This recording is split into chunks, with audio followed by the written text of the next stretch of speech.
দুয়ারে কড়া নাড়ছে শীত। ইতিমধ্যেই রাজ্যের পশ্চিমাঞ্চলের জেলাগুলিতে সকাল ও সন্ধ্যের পর হালকা ঠান্ডার অনুভূতি খানিকটা হলেও মিলছে।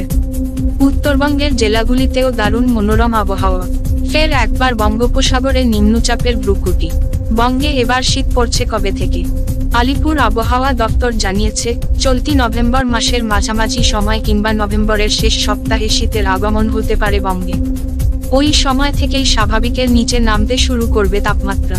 সর্বনিম্ন তাপমাত্রার পারদ আরও 2 ডিগ্রি পর্যন্ত নেমে যাওয়ার সম্ভাবনা রয়েছে চলতি মাসের শেষের দিকেই। এদিকে বঙ্গোপসাগরে নতুন করে নিম্নচাপের অশনি সংকেত ঘোরালো হচ্ছে। উত্তর পূর্ব বঙ্গোপসাগরে দানা বাঁধছে নিম্নচাপ। এই নিম্নচাপের প্রভাব আন্দামান সাগর পর্যন্ত বিস্তৃত হতে পারে। এই নিম্নচাপকে কেন্দ্র করেই শীতের পথে বাধা আসার একটা আশঙ্কা তৈরি হয়েছে। পশ্চিমবঙ্গে উত্তরে হাওয়া ঢোকার ক্ষেত্রে বাধা হয়ে দাঁড়াতে পারে এই নিম্নচাপ।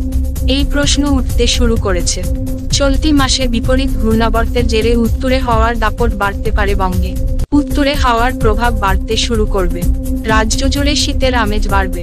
তবে ঠিক ওই সময় থেকেই বঙ্গোপসাগরে নতুন করে দানা বাঁধতে পারে নিম্নচাপ। আপাতত নিম্নচাপ তৈরি হলে তার গতি প্রকৃতির ওপর নজর রাখবে আবহাওয়া দফতর। ব্যুরো রিপোর্ট, জেলার বার্তা।